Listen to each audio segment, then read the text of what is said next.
네, 우리 하나님 말씀 함께 나누길 원하는데요. 우리 예배를 시작하면서부터 하나님께서 주시는 마음으로 이렇게 하나님 예배하고 찬양할 수 있는 이 나사렛 대학교를 지금까지 지켜주셨다는 은혜가 참 감사했어요. 그래서 제가 이 시간은 한번 좀 요청을 해보도록 하겠습니다. 혹시 요 지금 그룹 외에 좀 이렇게 좀 뒤쪽에 앉아 계신 분들은 용기를 내주셔서 여기 좀 앞쪽 자리로 함께 좀 나와 주시지 않겠습니까? 혹시 편하게 조금 이렇게 기대다가 좀 가시려고 하셨던 마음들이 혹 계시다면 그럼에도 한번 용기를 내주셔서 앞쪽으로 나와 주셔서 함께 예배할 수 있어서 혹시 위층에 앉아 계셔서 좀 내려와 주셔도 너무 감사할 것 같고요. 그런 마음이 들었어요. 저희 그 교회에 혹시 나이가 좀 많으신 권사님들이나 그 우리 장로님들이 뒤에 앉아 계신 걸 여러분 본 적 있으신가요 혹시? 저는 본 적이 없고 권사님들은 꼭 앞에 앉아 있고 저희 이제 다음 세대들이 뒤에 있는데, 그래서 제가 좀 느낄 때 이 신앙의 어떤 형식과 어떤 그 모습이 꼭 앞자리로 나와야 이렇게 좋다고 저는 볼 수는 없거든요. 그렇게 생각하지는 않는데 그 하나님을 향한 어떤 그 태도와 마음이 그런 신앙의 좋은 어떤 모습의 유산들이 우리 다음 세대들에게도 계속 연습이 되어야 되지 않을까. 그래서 우리가 이제 나이를 먹고 집사가 되고 또 직분자가 되고 여러분 다 권사님 되실 거잖아요. 되셨을 때 이렇게 우리 다음 세대들에게 사실 뭐 이거 해라 저거 해라가 아니라 예배의 본으로 또 삶으로 그 삶을 함께 나눌 수 있는 그런 영원한 세대가 될 수 있었으면 좋겠습니다. 할렐루야. 그래서 제가 뭐 항상 이렇게 요구하진 절대 않을 테지만 혹시 좀 마음 가운데 그럼에도 힘드실 때 오히려 오늘은 나 그냥 뒤에서 조금 이렇게 묻혀 있어서 그래도 오늘 그렇게 그냥 이따 가고 싶어, 혹시 그런 마음이 드실 때는 더 용기를 내셔서 앞으로 나오시기를 권면합니다. 우리 시간에 같이 한번 말씀 나누도록 할 텐데요. 우리 신명기 12장 1절에서 7절까지의 말씀을 함께 찾아보도록 하겠습니다. 구약성경 신명기 12장 1절에서 7절까지의 말씀을 저 한 절, 여러분 한 절 교독하고요. 마지막 7절은 함께 읽고 화면으로 마치겠습니다. 신명기 12장 1절에서 7절까지의 말씀, 제가 먼저 읽도록 하겠습니다. 내 조상의 하나님 여호와께서 내게 주셔서 차지하게 하신 땅에서 너희가 평생에 지켜 행할 규례와 법도는 이러하니라.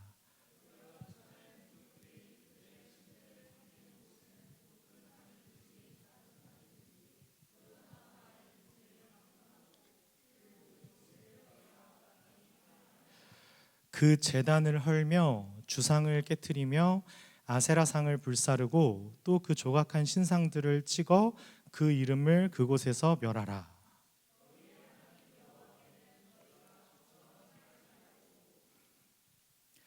오직 너희 하나님 여호와께서 자기의 이름을 두시려고 너희 모든 지파 중에서 택하신 곳인 그 계실 곳으로 찾아 나아가서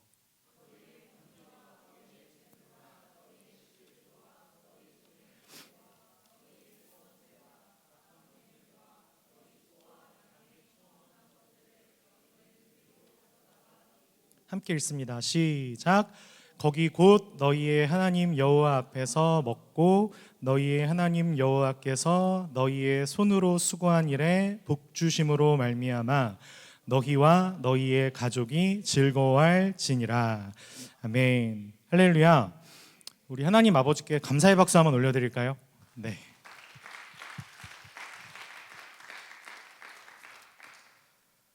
네. 저는 그 나사렛 대학교 06학번이고요. 지금은 폐과가 되었지만 기독교학부의 음악목회학과를 졸업해서 동대학원 나사렛 신학대학원을 졸업하고 어제 막 목사 안수를 받았습니다. 그래서 오늘 이렇게 저희 본 교회보다도 먼저 목사라는 직분과 역할로서 이렇게 말씀을 전하는 첫 시간인데요. 그래서 많이 좀 얼떨떨하기도 하고, 사실 똑같은 예배 시간인데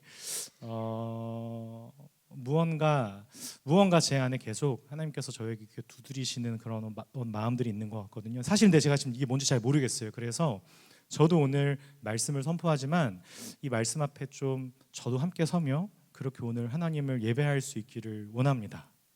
할렐루야. 네. 여러분, 하나님이 이스라엘 백성들을 약속의 땅으로 인도하십니다.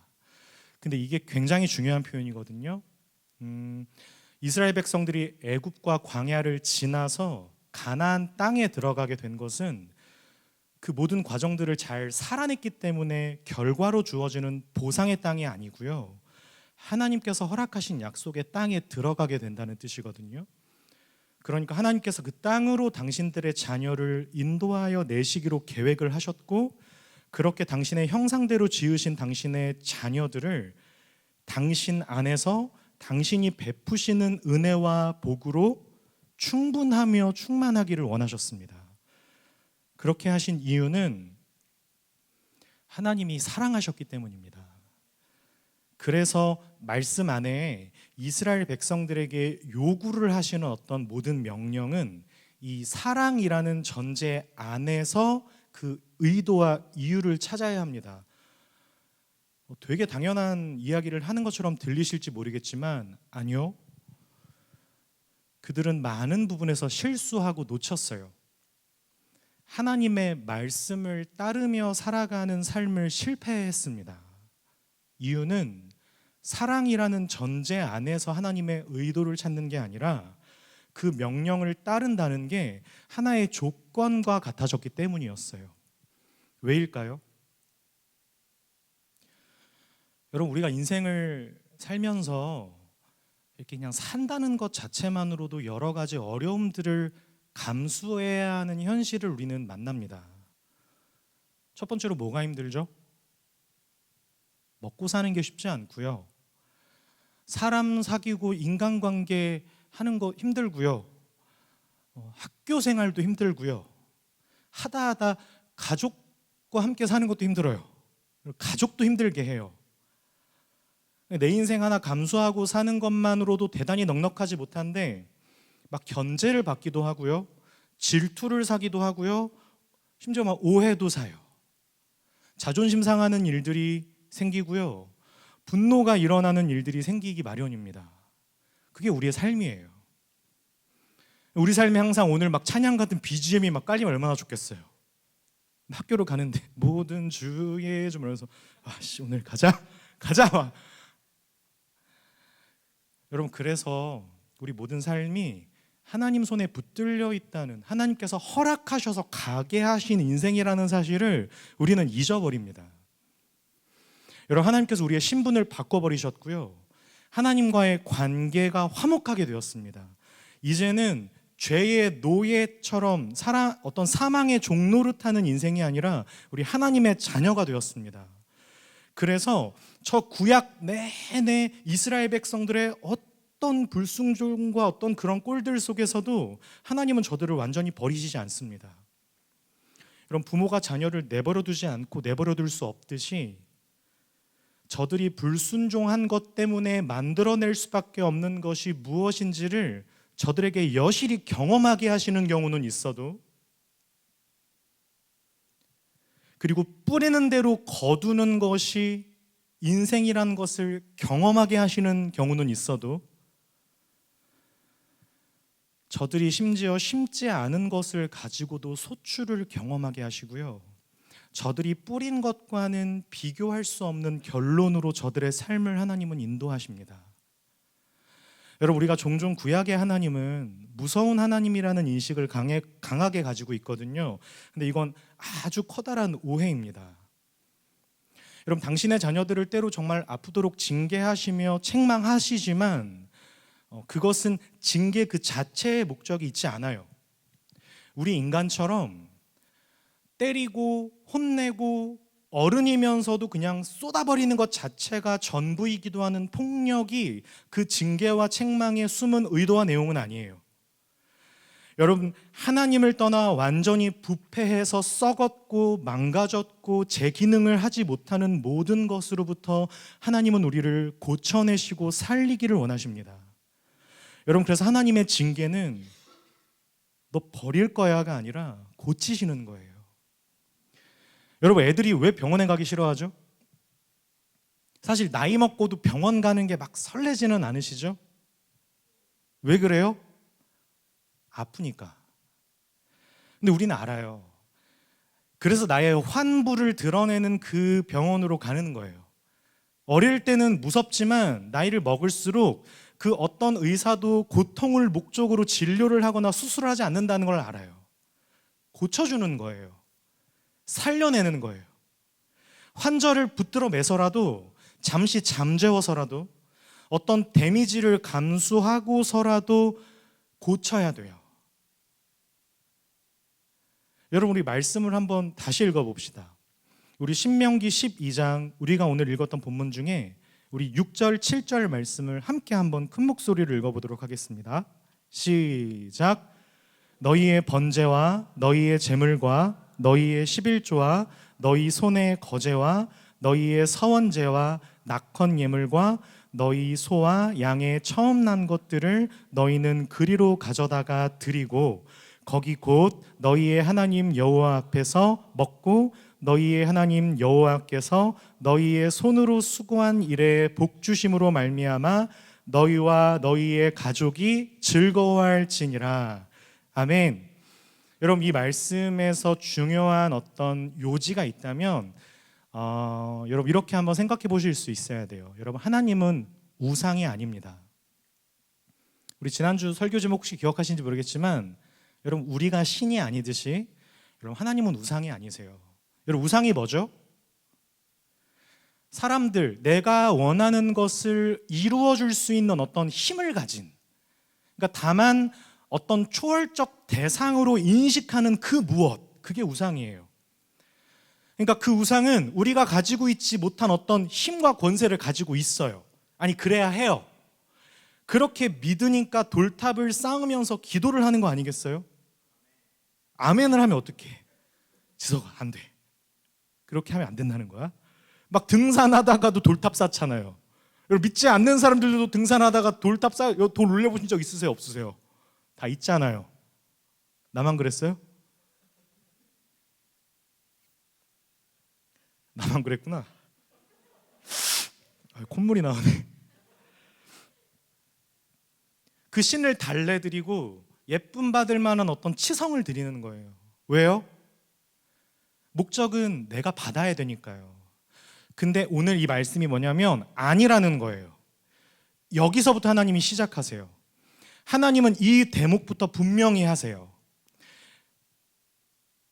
우리가 하나님께 무엇인가를 가지고 나가서 하나님을 막 달래드리고, 그래서 하나님이 그걸 기뻐하시면 우리에게 어떤 보상으로 우리의 기도 제목을 이루어 주시는, 그렇게 하나님께서 당신의 능력을 꺼내 주시는 그런 분이 아니라 우리에게 먼저 주시는 분이라는 거예요. 우리에게 너 이렇게 하고 이렇게 해라 하는 까닭 또한 부모가 자녀를 키워가는 것, 하나님이 우리를 자녀로 양육해가고 계신 사랑이 전제가 되는 거지, 그것이 보상 내지 보상의 조건으로 주어지는 요구가 아니라는 거예요. 자, 그렇게 한번 지금 이 말씀 듣고 있는 우리 이스라엘 백성들과 함께 서봅시다. 우리 다시 한번 12장 6절 7절 읽었던 말씀 또 읽을 거거든요. 우리 한 번만 다시 읽어보겠습니다. 시작.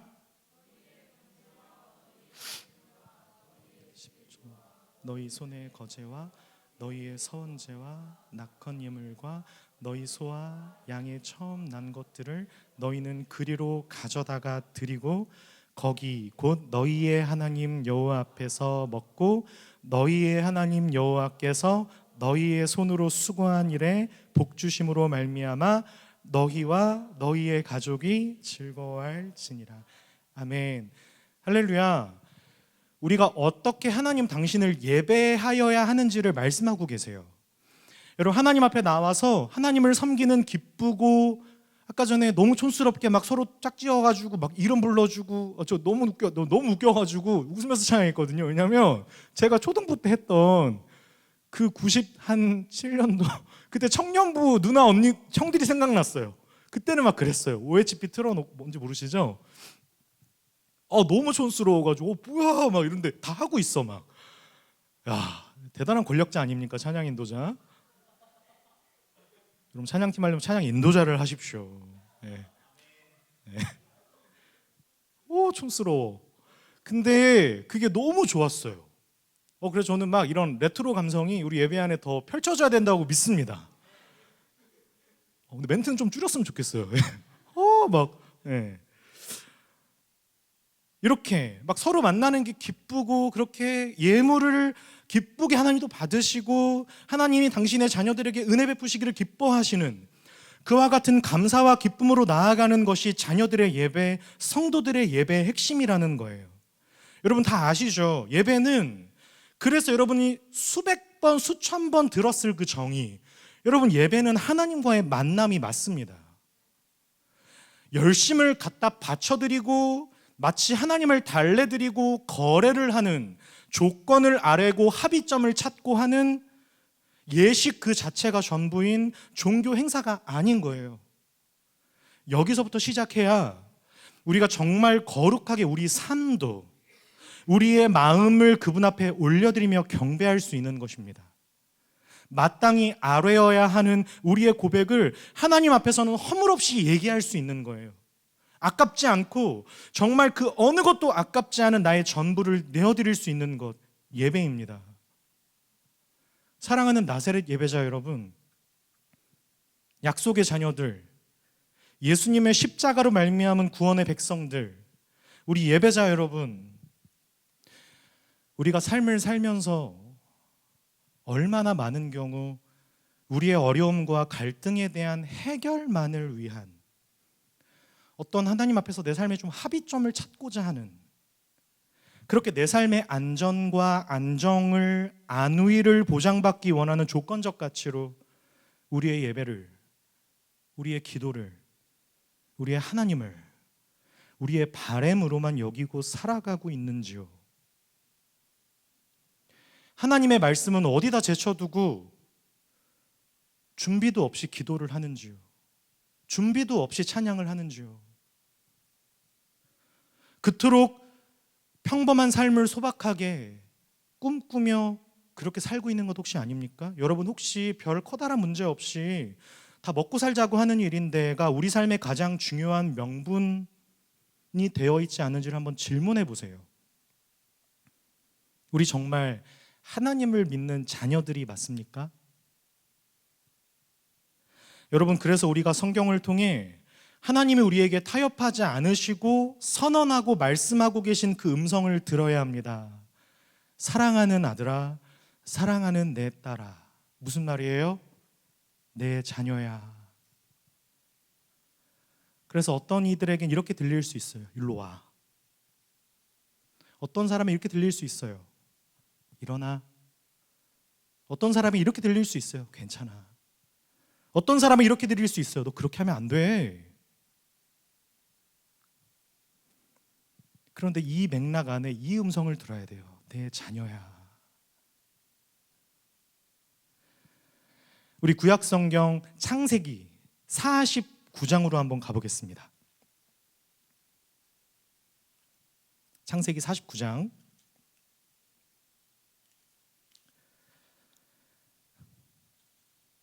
8절에서 10절까지의 말씀입니다. 구약성경 창세기 49장 8절에서 10절까지의 말씀.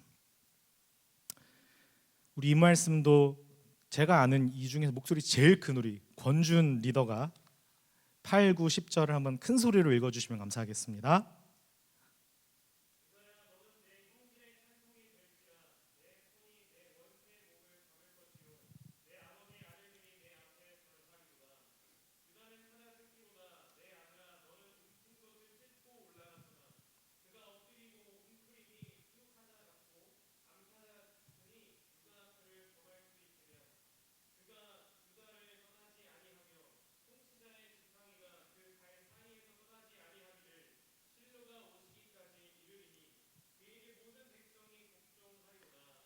아멘. 여러분, 이 말씀이 뭐냐면요, 창세기 마지막이거든요. 야곱 자기의 자손들에게 축복하는 그런 유언과 같은 축복이 담긴 내용이에요. 야곱이 지금 자기 아들들에게 한 이 유언은 다 복을 비는 유언이거든요. 그러니까 이건 사실 이스라엘의 장래를 내다보는 하나님의 약속이고요. 그 본질적인 의미는 복을 베푸는 거예요. 그런데 여기 야곱에게 몇 명의 아들들이 있었죠? 12아들이 있어요. 12아들. 그게 나중에 12사도가 되고 이제 그게 이스라엘의 어떤 그 나라 그리고 이제 그게 모든 교회 우리를 상징하는 건데 이 12아들들에게 다 축복을 하는데 그중 가장 또렷하게 우리의 좀 관심을 불러일으킬 만한 어떤 복을 받는 그런 유언을 받는 이 내용과 대상이 우리가 방금 읽은 이 유다를 향한 축복입니다. 유다, 우리 49장 8절인데 같이 한번 읽어볼까요? 49장 8절 시작. 유다야, 너는 내 형제의 찬송이 될지라. 내 손이 내 원수의 목을 잡을 것이요 내 아버지의 아들들이 내 앞에 절하리로다. 아멘. 여러분, 유다는 높은 지위와 영광된 지위가 주어질 것이 예언되고 있는 거예요. 그리고 유다는 사자, 여기 진짜 사자예요. 라이언, 사자고 10절 말씀에 보면 규가 유다를 떠나지 아니하고 통치자의 지팡이가 그 발 사이에서 떠나지 않을 거라고 이 아빠가 축복해요. 이게 뭐냐면 말하자면 왕권이 유다 지파에게서 나올 것과 동시에 9절 유다가 정복자, 승리자가 될 것이라는 사실이 너는 사자의 새끼로다 라는 표현으로 등장하는 거거든요. 여기 보시면 규가 뭐냐면 왕권을 상징하는 홀이에요. 홀, 짧은 지팡이를 뜻해요. 규. 그리고 그 뒤에 나온 통치자의 지팡이가 같은 거예요. 그리고 그 뒤에 실로가 오시기까지 이르리니 그에게 모든 백성이 복종하리로다 인데 여기서 실로가 뭐냐면 나중에 사무엘서에 가보면 법궤를 모셔두었던 지명 이름이 실로거든요. 그러니까 실로라는 말을 번역을 하지 않고 지금 본문에 그대로 옮겨 기록하고 있어요. 그러니까 실로라는 의미는 이런 거예요. 그것이 참으로 속한 자. 그러니까 지금 왕권에 대한 설명이 이어지고 있는 중인데 이 왕권이 유다를 떠나지 않을 건데 언제까지냐면 참다운 왕권이 진정 그에게 속한 유다 지파에게 허락된 왕권이 상징하는 주인공 누구시죠? 예수님께서 오실 때까지 그 왕권이 유다 지파에게 있을 거라는 예언이자 축복입니다. 따라오고 계시죠? 이해 안 되시면 손 드셔도 괜찮아요. 끝나고 제가 좀 설명해 드릴게요. 이 유다 지파를 향한 축복과 약속은 오늘 많이 등장한 단어이기도 한데 우리의 메시아. 여러분 메시아가 무슨 뜻인지 아세요? 네, 구원자란 뜻이에요. 그러니까 메시아는 히브리어로 구원자. 그래서 헬라어로는 나중에 그리스도, 물론 다 한국말이죠. 네, 아무튼 그 의미가 번역된 그리스도, 메시아 다 같은 말이에요. 구원자. 누구를 상징하죠? 누구를 가리키죠? 예수님이에요. 그러니까 이 메시아에 대한 약속으로 연결돼요. 유다 지파를 향한 축복이. 그리고 우리가 지금 처음 읽었던 본문 신명기 속에 이스라엘이라는 나라가 세워진 그 이스라엘이라는 나라가 세워지기까지의 시작과 그 끝. 말하자면 여러분 처음에 하나님이 누구를 부르시죠? 창세기 12장에 아브라함을 부르시죠? 처음이에요 이게. 아브라함을 부르시고 아브라함의 아들이 누구죠? 이삭. 그리고 이삭의 아들 야곱. 아브라함과 이삭과 야곱의 하나님이 되셔서 이 야곱의 12지파가 하나의 기둥이 돼요. 그래서 처음부터 아브라함은 개인으로 시작해요. 한 사람. 이 개인으로 시작해서 이제 족장 시대를 넘어 국가를 이루게 돼서 이스라엘이 되는 거예요. 여러분 이게 지금 되게 중요한 거거든요. 그러니까 여기 창세기의 시점으로는 이제 앞으로 될 거예요. 그렇죠? 그런데 지금 신명기의 시점과 지금 저와 여러분의 시점에서는 이미 되었어요. 그렇게 그 나라를 다스리는 왕이 유다 지파를 통해 나오시고 그 왕권은 하나님께서 베푸시기로 계획하시고 목적하신 대로 이루시고 완성하실 그 구원의 주체자로서의 왕을 통해 완전히 이루어지게 될 것입니다. 여러분 이 왕은 역사적으로는 이스라엘의 정치적인 왕의 역할을 하는 사람, 다윗을 가리키고요. 궁극적으로는 전 인류를 구원할 하나님의 아들 예수 그리스도로 이어지게 돼요. 우리 49장 8절 말씀을 다시 한번 읽어볼까요? 시작. 유다야, 너는 내 형제의 찬송이 될지라. 내 손이 내 원수의 목을 잡을 것이요 내 아버지의 아들들이 내 앞에 절하리로다. 아멘. 여러분, 혹시 여기 내 손이 내 원수의 목을 잡을 것이요, 요거를 혹시 어디에서 조금 보신 적이 있는 것 같은 어떤 그런 뉘앙스의 비슷한 말씀이 어디에 좀 있는 것 같다라는 걸 혹시 아시는 분 계시나요? 만약에 이걸 아시면 여러분 나사렛 신대원 가셔야 돼요. 창세기 3장 15절에 여인의 후손이 내 머리를 밟으리라.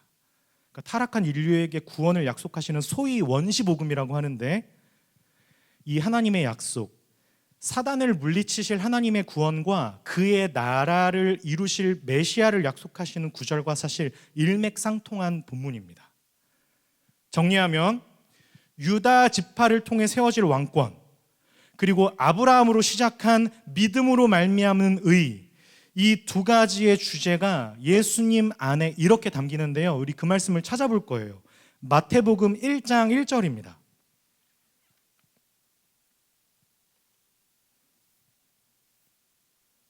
마태복음 1장 1절 함께 읽겠습니다. 시작. 아멘. 여러분, 여기 아브라함이 등장하는 이유를 이제 조금 유추해 보실 수 있으시겠죠? 하나님께서 아브라함에게 이런 약속을 하셨기 때문이에요. 아브라함아, 너의 자손이 하늘의 별 같고 바다의 모래 같을 거야. 그리고 그 자손은 갈라디아서에서 바울이 해석하기를 여럿을 가리켜 자손들이라 하지 않고 하나를 가리켜 자손이라 하셨으니 곧 그리스도 예수시라 라는 말씀이 갈라디아서 3장 16절에 있어요. 이게 무슨 말이냐면, 여러분, 분명 하늘의 별 같고 바다의 모래와 같을 자손, 이건 복수예요. 이렇게 번성하게 될 후손들을 약속하신 게 맞아요. 그런데 그 자손을 복수가 아니라 단수, 하나를 가리켜 라고 표현하는 까닭은, 이 번성하게 될 자손들을 가지게 될 이유가 예수 그리스도로 말미암게 될 것이라는 사실, 그게 이미 아브라함에게 약속되시는 거예요. 조금 어렵죠? 여러분, 예수님이 이 땅에 오시게 될 때 항상 이러한 표현으로 불리세요. 아브라함과 다윗의 자손 예수. 여러분, 아브라함에게 하신 약속과 다윗에게 한 약속, 저희 아까 유다의 얘기를 듣지 않았어요? 여러분, 다윗에게 하신 약속은 이 유다에게 하신 축복의 결과 그대로 이루어집니다. 그래서 다윗의 왕조, 다윗의 왕권으로 상징되는 구원자, 그 주인공 예수 그리스도. 그래서 종종 그 구약을 인용하여 사람들이 예수님 부를 때 다윗의 자손 예수요 라고 부르는 까닭이 여기에 있어요. 그렇게 여기 앉아 계신 모두가 예수님만이 유일한 우리의 구원자이십니다, 예수님은 그리스도이십니다 라고 인정하고 고백할 수 있는 이유가 여기에 있어요. 이 모든 역사 안에 담겨 있어요. 이 약속의 성취가 하나님의 역사로 말미암는 것임을 우리 모두가 고백하는 거예요. 그렇게 여러분 하나님의 자녀가 된 거예요. 이 바보 같은 이스라엘 백성들 뿐만 아니라 저와 여러분도 이렇게 부름받은 거예요. 여러분, 구약의 하나님과 신약의 하나님이 다른 게 아니라 우리가 이렇게 모르는 거예요. 그분의 신실하심, 그분의 성실하심, 그분의 오래 참으심, 그리고 그분의 완전하심. 여러분, 그래서 무엇보다도 이 고백 앞에서 여러분 막 눈물이 나오실 수 있었으면 좋겠어요. 전능하사 천지를 만드신 하나님 아버지를 내가 믿사오며 그 외아들 우리 주 예수 그리스도를 내가 믿사오니. 하나님께서 허락하신 정말 서정적이고 좋은 찬송들 속에서도 감동이 있어야 되겠지만, 저는 여러분들이 이 신앙 고백 앞에서 정말 감격하실 수 있었으면 좋겠어요. 여러분, 창세기 49장에 야곱이 자신의 아들들 축복하는 이 모든 유언들은 앞으로 있게 될 이스라엘의 어떤 역사의 커다란 스케치를 보여주는 거예요. 그리고 이 대목이 저는 신명기 안에 모세와 오버랩이 되더라고요. 족장을 통하여 하나님이 그 약속을 하시고 그 가족들을 지키시고 구원의 커다란 역사를 이루어 나가는 것이 그냥 단순히 한 가족, 어떤 집안의 문제가 아니라 나라라는 스케일로 커져가게 될 거예요. 근데 여러분, 그렇게 커진 나라 속에서 하나님이 한 가문에게 허락하시고 이루셨던 모든 일들의 지경이 넓혀져서 너희 자손이 하늘의 별 같고 바다의 모래와 같으리라의 약속처럼 한 나라를 다스리는 통치자로, 메시아로 연결되어 여기 구약 전체 이스라엘이라는 나라를 통해 하나님은 어떻게 당신의 나라를 이루시며 어떻게 그의 백성들을 보호하시고 지키시는가를 보여주시는 거예요. 이 구약 모든 걸 통해서. 그리고 이제 그 역할을 감당하는 어떤 사사들, 왕들이 나중에 어떻게 참된 메시아가 오셔서 이 모든 일들의 완전함을 드러내시고 그렇게 하나님의 나라를 세우시며 그의 백성들, 당신의 자녀들을 자라게 하셔서 목적하신 하나님의 영광을 완성하실 것인가로 우리에게 선포하시는 것. 여러분, 이것이 하나님의 사랑입니다. 제 전달력이 좀 부족해서 이 거대하고 어마어마한 맥락을 설명하는 게 너무 어렵지만, 여러분, 하나님의 사랑은 정말 감정적인 게 아니에요. 이 모든 역사의 맥락을 통틀어 하나님이 우리에게 당신의 사랑을 비추시는 거예요. 즉흥적이지도 않고요, 욱하시지도 않으셨어요.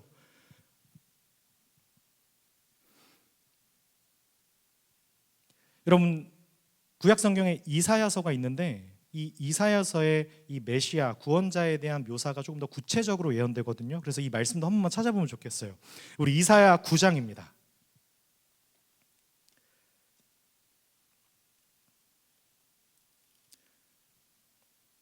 구약 성경 이사야 9장.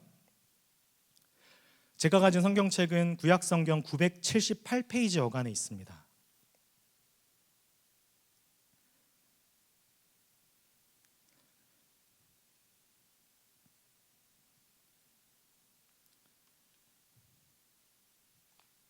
여러분, 다른 건 다 잊어버리셔도 하나님께서 여러분의 마음 가운데 이 말씀들을 남게 하시기를 간절히 축복합니다. 우리 이사야서 9장 1절 2절 함께 읽어볼까요? 시작. 전에 고통받던 자들에게는 흑암이 없으리로다. 옛적에는 여호와께서 스불론 땅과 납달리 땅이 멸시를 당하게 하셨더니 후에는 해변길과 요단 저쪽 이방의 갈릴리를 영화롭게 하셨느니라. 흑암에 행하던 백성이 큰 빛을 보고 사망의 그는질 땅에 거주하던 자에게 빛이 비치도다. 아멘. 여러분, 마태복음에서 예수님의 공생애를 시작하시는 모습이 묘사된 말씀들인데 그게 여기 이사야서 9장 1, 2절이 성취된 거예요. 이게 예수님께서 공생애를 시작하시는 것의 예언이에요. 예수님 빛으로 오셨잖아요. 그냥 와, 예수님은 빛이시다 이렇게 어떤 그냥 추상적인 이해로 가진, 이게 다 배경이에요. 3절, 9장 3절 시작. 주께서 이 나라를 창성하게 하시며 그 즐거움을 더하게 하셨으므로 추수하는 즐거움과 탈취물을 나눌 때의 즐거움같이 그들이 주 앞에서 즐거워하노니. 여러분, 고통하고 신음하며 흑암과 사망에 있던 자들이 빛을 보고 소망을 가지며 기뻐하게 될 거예요. 왜요?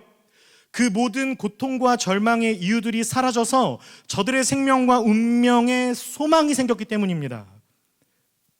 9장 4절 시작. 이는 그들이 무겁게 맨 멍에와 그들의 어깨의 채찍과 그 압제자의 막대기를 주께서 꺾으시되 미디안의 날과 같이 하셨음이니이다. 아멘. 유다에게 축복된 내용처럼 그는 원수의 목을 잡으실 것입니다. 여러분, 이런 무서운 표현의 이유가 있어요. 여러분, 저와 여러분들에게 허락되는 평화가 하나님께서 원수를 깨트리심으로 주어지는 평화이기 때문입니다.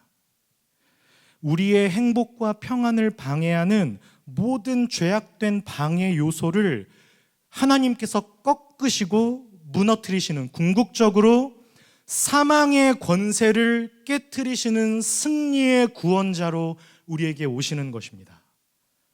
9장 6절 시작. 우리에게 낳고 한 아들을 우리에게 주신 바 되었는데 그의 어깨에는 정사를 메었고 그의 이름은 기묘자라 모사라 전능하신 하나님이라 영존하시는 아버지라 평강의 왕이라 할 것임이라. 아멘.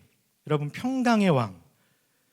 여러분, 그래서 그 오늘 저희가 불렀던 거룩하신 전능의 주 원래 원 제목이 평화의 왕자예요. 평강의 왕. 거룩하신 전능의 주는 예수 그리스도를 가리키는 찬양이거든요. 여러분, 싸움을 말리시는 게 아니고요, 싸움이 일어났던 모든 이유를 제거하시는 거예요. 그 근본적인 원인, 죄요. 이 죄를 없이 하실 것입니다. 예수님이 십자가를 지신 이유가 여기에 있어요. 죄와 사망의 권세를 깨트려서 우리를 그 자리로부터 건져내시는 것입니다. 여러분, 우리가 예수님을 희생제물이라고 해요. 죽음의 상태, 모든 환난과 흑암의 잔재들은 우리가 벌려놓은 까닭이에요. 여러분, 우리가 겪는 인생의 모든 괴로움과 사고들은 죄와 사망이 만들어내는 결과예요. 그래서 대가라고도 할 수 있지만 결과라고 해야 조금 더 정확한 이해가 되실 거예요. 그런데 그 값을 우리에게 물리시지 않고 성자 하나님이신 예수님이 대신하여 감당하셨기 때문에 그분이 희생 제물이 되셨다라고 설명하는 거거든요. 그러나 동시에 예수님은 우리를 죄와 사망의 그늘로부터 우리를 꺼내시기 위하여 사망의 모든 권세를 깨트리셨다는 사실로 인해 그분은 왕이십니다. 모든 권세가 그분 앞에 엎드리는 것입니다. 그래서 예수님을 평화의 왕이라고 하는 거예요. 그냥 그래서 그런가 보다가 아니에요. 여러분, 지금 이 긴 설명이요, 유다에게 축복한 야곱의 유언에 다 들어가 있는 거예요. 우리 마지막으로 9장 7절, 이사야서 9장 7절 함께 읽겠습니다. 시작. 그 정사와 평강의 더함이 무궁하며 또 다윗의 왕자와 그의 나라에 군림하여 그 나라를 굳게 세우고 지금 이후로 영원히 정의와 공의로 그것을 보존하실 것이라. 만군의 여호와의 열심히 이를 이루시리라. 아멘. 할렐루야. 이루어졌어요. 자, 그럼 현실적으로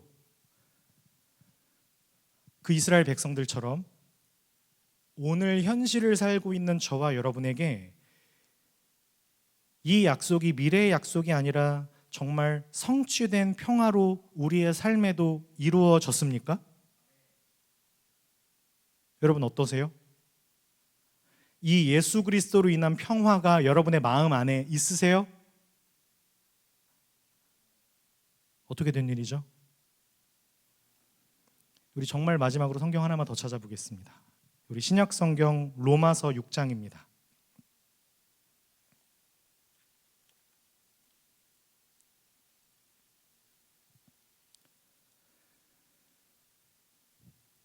신약 성경 로마서 6장, 제가 가진 성경책은 신약 성경 246페이지에 있습니다. 6장 6절부터 11절까지인데요. 저 한 절 여러분 한 절 교독하겠습니다. 로마서 6장 6절, 제가 먼저 읽습니다. 우리가 알거니와 우리의 옛사람이 예수와 함께 십자가에 못 박힌 것은 죄의 몸이 죽어 다시는 우리가 죄에게 종노릇하지 아니하려 함이니,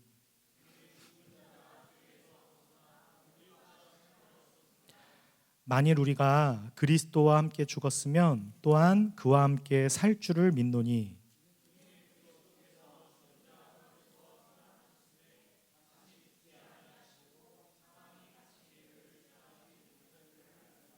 함께 읽습니다. 그가 죽으심은 죄에 대하여 단번에 죽으심이요 그가 살아계심은 하나님께 대하여 살아계심이니, 이와 같이 너희도 너희 자신을 죄에 대하여는 죽은 자요 그리스도 예수 안에서 하나님께 대하여는 살아있는 자로 여길지어다. 아멘. 할렐루야. 여러분, 하나님과 적대적인 관계에서부터 우리가 화목하게 되었답니다. 또 다른 표현으로는 죄와 사망의 종노릇하던 자리로부터 하나님의 백성, 하나님의 자녀가 되었다는 뜻입니다. 여러분, 예수님께서 죽으셔서 죄 아래 있던 저와 여러분을 구원하셨습니다. 근데 이게 왜 구원이 되죠? 여러분, 노예는, 여러분, 종은 영원히 그 신분을 스스로 벗어날 수 없기 때문입니다. 벗어날 수 있는 방법이 한 가지 있다면 유일한 방법이 한 가지 있어요. 그 종은 스스로 죽는 거예요. 왜냐하면 죽으면 끝나니까요.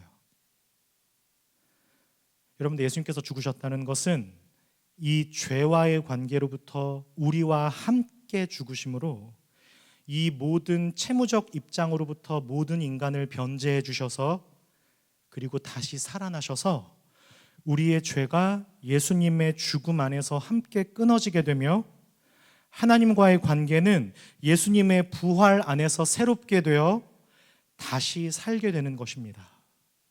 그래서 죽었으나 사는 것입니다. 여러분, 그래서 이것을 구원이라고 합니다.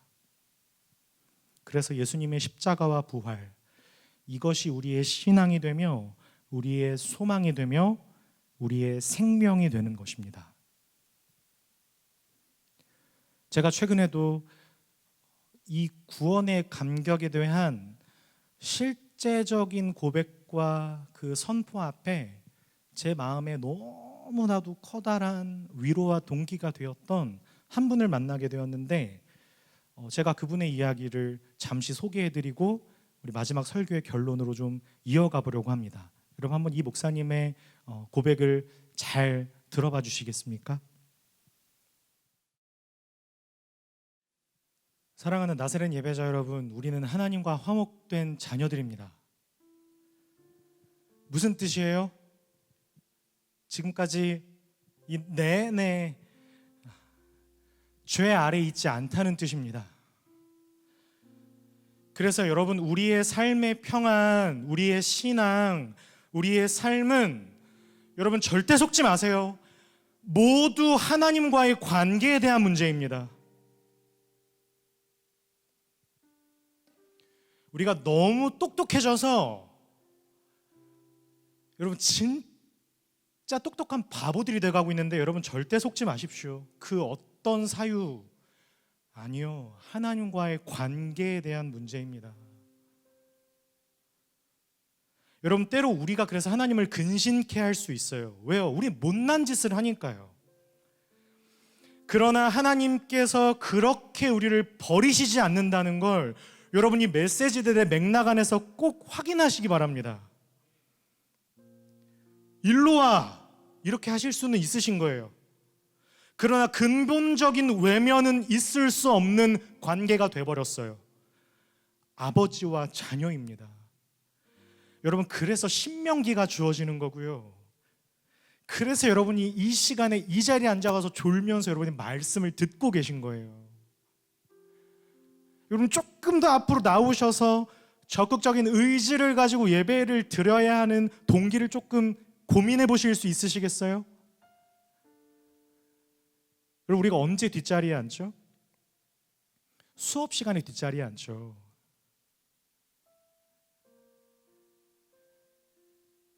여러분, 적어도 이 귀한 시간을 하나님 앞에 드리기로 고백하신다면